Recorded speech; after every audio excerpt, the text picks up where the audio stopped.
Society called him the Ice Duke, a man whose heart was rumoured to be as frozen as the winter moors of his Yorkshire estate. Julian Thorne, the Duke of Ravenworth, had built a fortress of silence around himself, sworn to a chilling vow that was the talk of every drawing-room in London. His line would end with him. He would be the last thorn, a final, bitter repudiation of the father who had traded the family's honour for disgrace and ruin. But even the thickest ice can fracture under the weight of a single moonlit gaze. Tonight, amidst the velvet masks and whispered intrigues of the Midnight Masquerade, a predator was about to find himself ensnared. If this tale of forbidden longing and cold revenge stirs your soul, please subscribe and leave a comment sharing which historical setting you'd love to lose yourself in next. Chapter 1. The ballroom of the Marquis of Cholmondeley was a dizzying spectacle of silk, lace, and sins concealed behind papier-mâché. It was the sort of evening where reputations were bartered in the shadow of colonnades and glances were exchanged over fans with the weight of unspoken negotiations. Julian Thorne stood on the periphery, a dark monolith against the gilded excess. His mask was an obsidian raven, its feathers so finely carved they seemed to shiver with his every breath. He did not dance, he did not flirt, he was a spectre at the feast, present only because duty demanded he occasionally remind the world the Ravenworth title had not yet been reclaimed by the earth. "You look as though you are compiling a list for the gallows, Your Grace," a voice murmured at his elbow. Julian did not turn. He knew the voice, Lord Arthur Westcliff, his only friend. "The list is long, Arthur. I am merely prioritizing. You might attempt to enjoy yourself. The champagne is exceptional, and the ladies are decidedly wary of you. A perverse form of entertainment, I suppose." "I have no use for their fear," Julian said, his voice a low rasp like velvet dragged over stone, "or their fascination. They see a title and a tragedy. They do not see the man." "Perhaps because the man hides behind a glacis of his own making," Westcliff countered. "One day, Julian, someone will strike a spark you cannot extinguish." Julian released a short, cynical breath. "Then they must be prepared to be consumed. I am at peace with the cold." He moved away, his progress through the crowd causing a subtle parting, like a ship through still water. He sought the terrace, desperate for air untainted by perfume and ambition. But as he passed the refreshment table, a flash of midnight blue arrested him. She stood apart from the throng of ambitious matrons and preening officers. Her mask was a delicate silver filigree, shaped like a butterfly, but colored the deep, bruised purple of a gathering storm. She was not watching the dancers. Her attention was fixed on a minor, neglected painting in an alcove, her head tilted as if engaged in silent debate with the artist. Julian felt a strange, sharp pull beneath his ribs, a sensation foreign to him for a decade. It was not mere lust, though she was exquisite. It was recognition. He approached, his footsteps silent on the parquet. Most women would have sensed his presence and turned with a practiced smile or a nervous flutter. She did not stir. The perspective is flawed. The horizon is too low for the scale of the trees. She did not start. She simply sighed, a soft, melodic sound. And the light is entirely wrong. No sunset ever resembled spilled apricot jam. It lacks the bite of true twilight. A phantom smile threatened the corner of Julian's mouth. You prefer your nature with bite, then? Finally she turned. Her eyes behind the mask were a clear, startling amber, bright with an intelligence that felt like a challenge. I prefer truth, even when it is unlovely, especially then. Polished falsehoods are so tediously safe, do you not think, Sir Raven? The name was a jab at his mask, delivered with a wit as sharp as a dueling foil. Safe, perhaps, but they grease the wheels of society, Julian replied, stepping closer. He loomed over her, a tactic that usually sent women seeking their chaperones. She held her ground, the scent of her, sandalwood and crushed bergamot, filling his senses. Do you often seek refuge in corners with inferior art? Do you often loom behind ladies to critique their diversions? She countered. I should think a man of your stature would have weightier concerns, vows to uphold, hearts to disdain, legacies to forsake, the customary ducal pursuits. Julian stiffened. The remark felt pointed, yet her expression remained one of cool amusement. You seem remarkably informed on ducal habits. I was raised in the country, she said, leaning back against the wall, her sapphire skirts pooling. We have ample time to read and observe. I have observed that the more rigidly a man presents himself, the more chaos he usually conceals. Is that what you perceive? Chaos? I perceive a man weary of his own armor, she whispered. The orchestra struck up a waltz, haunting in a minor key. It felt like a summons. Acting on an impulse that breached all his own rules, Julian extended his hand. He did not dance, he did not touch. One dance, he said. It was not a request. She looked at his gloved hand, then up at his raven mask. For a moment he believed she would refuse, and the thought caused an alarming hammering against his ribs. One dance, she agreed, placing her hand in his. The contact, even through layers of silk and kid leather, was like closing a circuit. A jolt of pure current surged up Julian's arm. He led her onto the floor, ignoring the audible gasp that rippled through the assembly. The Ice Duke was dancing. They moved with a terrifying synchronicity. He held her with a firm, proprietary grip, his hand at the small of her back, feeling like a brand. They did not speak, simply existing within the music, a storm of blue and black. You dance as if marching to battle, she murmured, her face inches from his. Perhaps I am, Julian said, his gaze fixed on her lips, the color of crushed wine-berries. And you dance as if testing the bars of a cage. Her composure flickered. We all have our cages, Your Grace. Some merely offer a pleasanter prospect.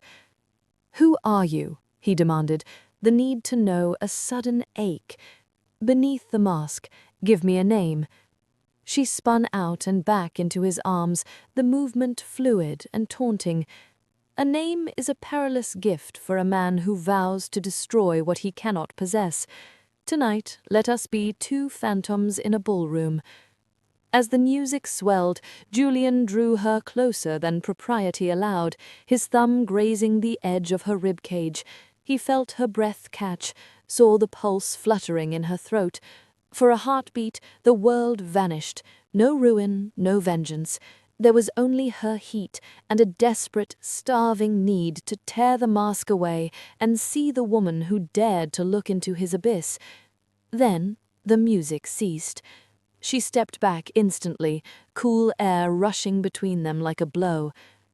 Thank you for the dance, Raven. Before he could seize her, before he could demand an answer, she melted into the crowd. Julian stood frozen at the center of the ballroom, his lungs burning. He felt like a man saved from shipwreck, only to find his soul had been left in the depths.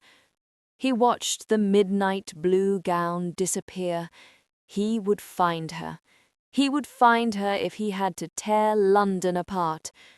He did not know the fire was already kindled, nor did he know the woman he had held was the one person in the world whose ruin he was sworn to accomplish. The morning after the masquerade brought no clarity, only a grey London dawn that seeped into his study like mist, illuminating the memory of a woman in blue silk. Julian sat at his desk, a glass of untouched brandy beside him, scouring the guest list. It had become a register of suspects. A sharp knock preceded Arthur Westcliff. The Earl's usual levity was absent. "You are brooding, Julian. Even for you this is excessive." "I am hunting a ghost," Julian replied, his voice rough. "A woman with amber eyes and a poet's tongue, in midnight blue with a butterfly mask." Westcliff's expression shifted to pity. He approached the desk. "Julian, cease. I know who she is." Julian's heart slammed against his ribs. He stood. "Tell me." "You will not wish to hear it. It was Lady Clara." Westcliff paused. "Sister to the Earl of Pembroke." The silence was that of a tomb. Pembroke. The name was poison. It was the Earl of Pembroke who, in the House of Lords, had meticulously eviscerated Julian's father's character. It was Pembroke who had whispered of hereditary instability, transforming a private struggle into public scandal, driving the old Duke to a solitary, desperate end. Julian's hand clenched, knuckles white. The woman who had seen into his soul was the blood of his most hated enemy. "She is his treasured sister," Julian whispered, the words ash in his mouth. "The one thing he values above his own greed." "Julian, look at yourself," Westcliff warned. "She is not her brother. She has lived quietly in the country. She is innocent of his deeds." "Innocent?" Julian's laugh was jagged. "She bears his blood. She is the weapon I have sought. To break her is to break him." Yet even as he said it, he felt the phantom weight of her hand, recalled the scent of bergamot. He should hate her. He did hate her, but it was entwined with a visceral, starving yearning that made his skin feel too tight. Across London, in the opulent confines of Pembroke House, Lady Clara sat at her dressing table, her eyes red-rimmed. She had known him the moment he approached. No one else carried such gravity. She had been warned since girlhood. The Duke of Ravenworth is a monster. Yet in his arms she had felt not monstrosity, but a loneliness that mirrored her own. She had seen the raw pain behind the mask, a man drowning in silence. "Clara!" Her brother, the Earl of Pembroke, stormed in, his face flushed from brandy and bad luck at the tables. "You danced with him," he hissed, his grip bruising her shoulder. "The whole town saw you. You danced with that madman." "It would have caused a scene to refuse," Clara said, her voice steady despite her trembling. "You will not speak to him again," Pembroke snarled. "I have an understanding with Lord Vane, and your hand is the surety. Be grateful I do not confine you to your room until the wedding." Clara's world constricted.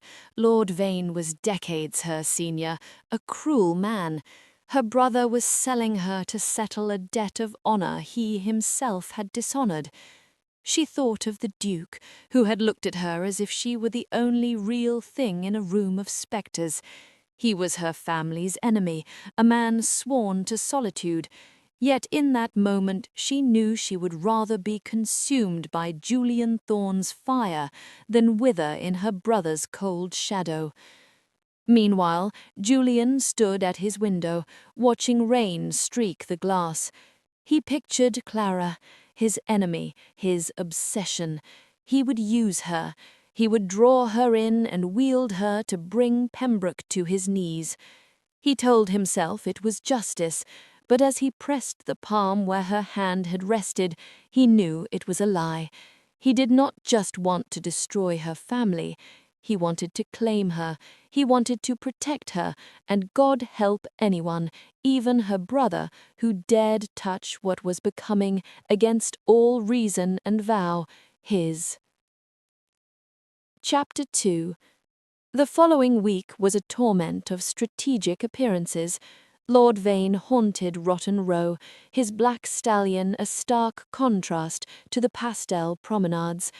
He saw her once in a passing carriage, her face pale and desolate, an expression that made his blood heat with fury. The yearning was now a conflagration. He took to riding past Pembroke House at night, a shadow among shadows. He was the Ice Duke, yet he was being undone by a woman he was meant to despise.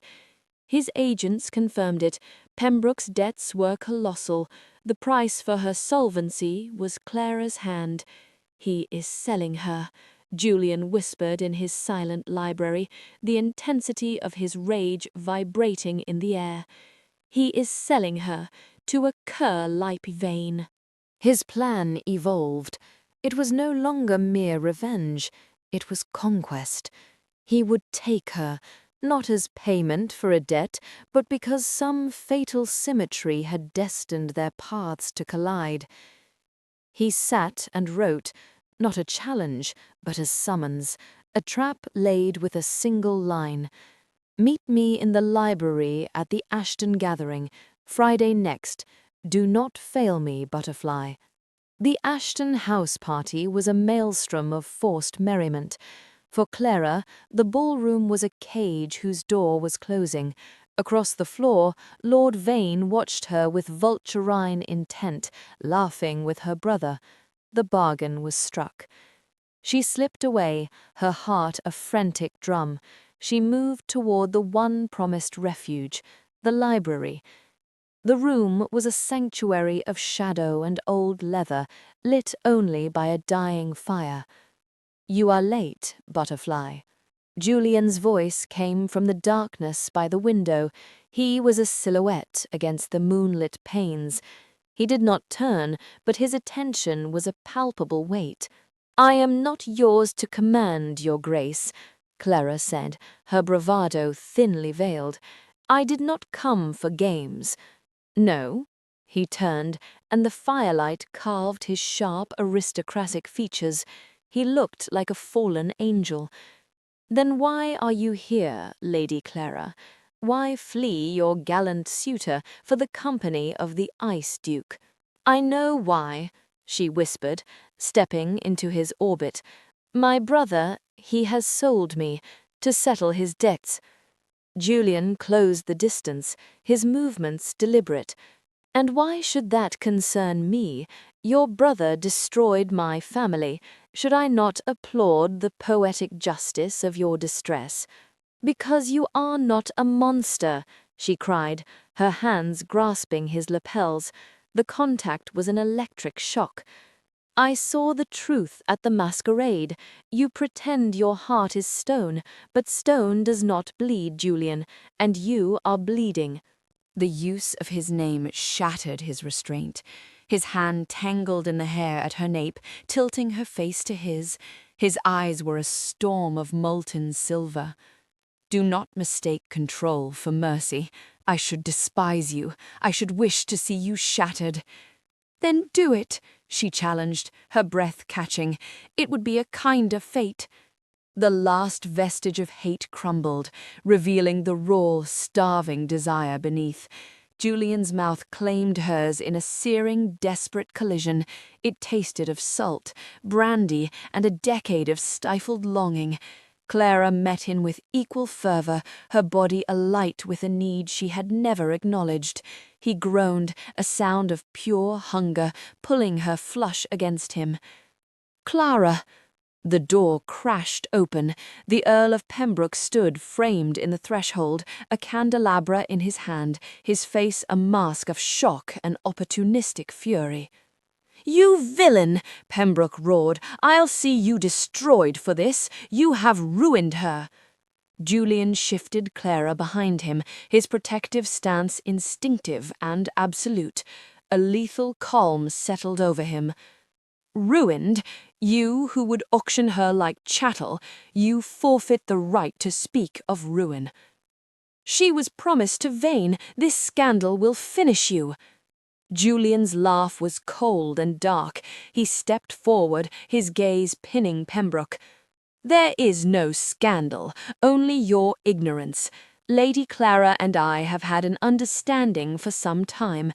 Clara gasped, but Julian's grip tightened, a silent command. What? Pembroke stammered. Did you imagine my attendance at these insipid events was for pleasure? Julian lied with chilling grace. I have been courting my future wife. We are engaged, Pembroke. You will find my terms for her hand are non-negotiable. He looked down at Clara, his expression inscrutable, though his thumb stroked her neck with possessiveness. She is mine. If you touch her again, if you even speak her name without my leave, I will not ruin you, I will eradicate you. He was not playing the hero, but the conqueror claiming his prize. Yet, as Clara searched his eyes, she saw the terrifying truth.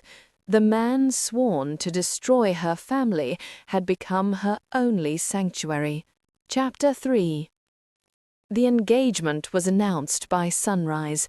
By noon, the ton was in tumult. The Ice Duke, sworn to eternal bachelorhood, was to marry his rival's sister.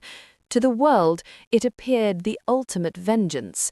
As Julian handed Clara into his carriage to depart for Thorn Hall, the tension between them was scorching. "You told them we were lovers," Clara whispered as the carriage rolled forward. "You lied." Julian stared out the window, his profile stern. "I acted to prevent your brother from selling you to a brute. And now, am I your trophy?" He turned, his gaze burning. "Do not pretend you did not want that kiss. Do not pretend this is not where you chose to be. I wanted freedom, Julian, not a transfer of ownership. You are not a servant," he said, his voice a low, dangerous velvet. "But you are mine. At Thorn Hall you will learn what that entails." The carriage sped north, away from London's gossip, toward the brooding Yorkshire estate, where Thorne's secrets were buried.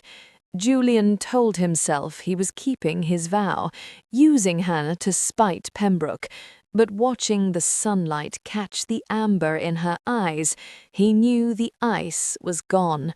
Only the fire remained, and it threatened to consume them both.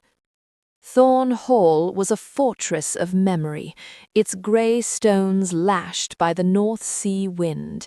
Inside, the air was cold, smelling of beeswax, old leather, and silence. For 3 days, Julian was a ghost, present at meals, but distant, the Ice Duke restored. "If your aim is to punish me with silence, you might have left me in London. There, at least, the walls do not judge." "It does not matter," he roared, crossing the room to grip her shoulders. "Even if the scandal was false, the fear is real. I have waited every day for the Thorn curse to claim me as it supposedly claimed him.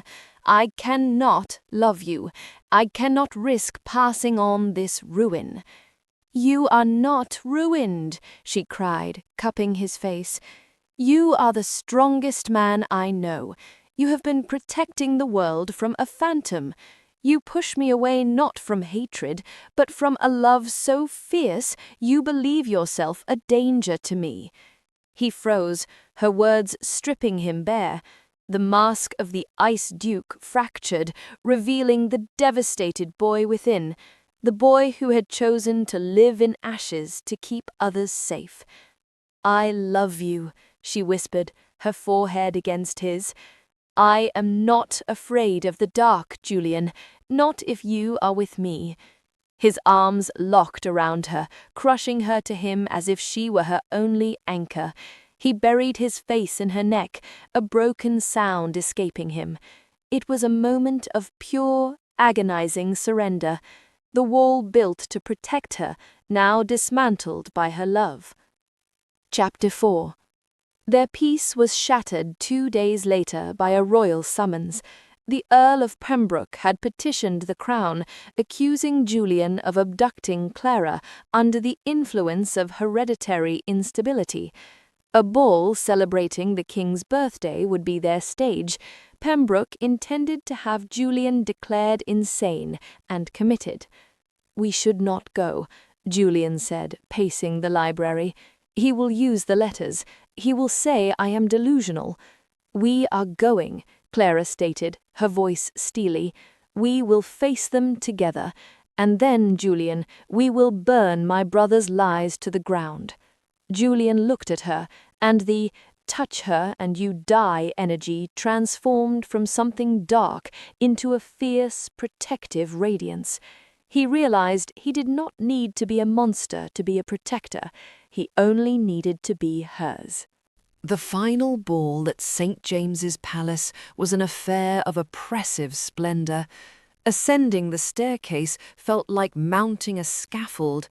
Julian was impeccable in black, every inch the untouchable Duke, but his hand on Clara's waist was a scorching, possessive brand. "Remember," he whispered on the landing, "if he moves against me, you must denounce me, claim you are a victim, save yourself." Clara tightened her hold. "I am already a thorn in my heart. I am not leaving you." A jagged silence fell as they entered. At the room's end, near the royal dais, stood Pembroke, flanked by 2 severe-looking men and clutching legal documents. "Your Majesty, my lords," Pembroke's voice rang out, "I come as a brother betrayed. I present evidence that Julian Thorne is afflicted by the same madness that destroyed his father. He has abducted my sister under delusion and must be secured for the safety of all." A gasp swept the crowd. Julian went rigid beside her, his face a mask of agonized resignation. He began to withdraw, ready to sacrifice himself. "No," Clara's voice cut through the murmur, clear and commanding. She stepped in front of Julian, drawing the blue ribboned letters from her bodice. "My brother speaks of madness, but the true madness is his venality. These letters prove he conspired to fabricate evidence against the late Duke of Ravenworth. There was no treason, only ambition. He did not wish to save me, he wished to sell me to cancel his gambling debts." The room erupted. Pembroke lunged for the papers, but Julian moved with lethal speed, interposing himself. His presence was now a wall of cold, deadly authority. "The vow I made was founded on a lie." His deep voice resonated through the hall. "I believed myself a monster, and I lived in shadow to spare the world." He turned his gaze, finding only Clara. Before the entire peerage, the Ice Duke thawed. He cradled her face, his hands trembling with a vulnerability that held the room spellbound.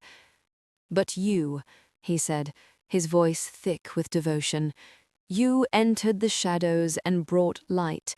I have sought only revenge and safety. Yet I would choose a lifetime of uncertainty with you, a life where I might fracture, over a single day of safe solitude without you. I do not claim you merely as my wife, I claim you as my soul." The silence that followed was profound. It was not a fairy tale, but a man embracing his humanity. Julian did not wait for the king's pronouncement. He swept Clara into his arms and kissed her with a desperate, public passion that spoke of truth reclaimed and a future forged from ashes. The world would always whisper about the Duke and Duchess of Ravenworth, of the scandal that nearly broke them and the love that redeemed them. Weeks later, standing on the cliffs of Thorn Hole, as the sun set over the North Sea, the whispers held no power. Julian held Clara close, the rhythm of his heart steady against hers. The ice had melted, replaced by an enduring warmth. He had vowed to destroy her family, but she had taught him how to build a new one. In the end, it was not the Thorne legacy that endured, but the man who had finally learned he was worthy of love.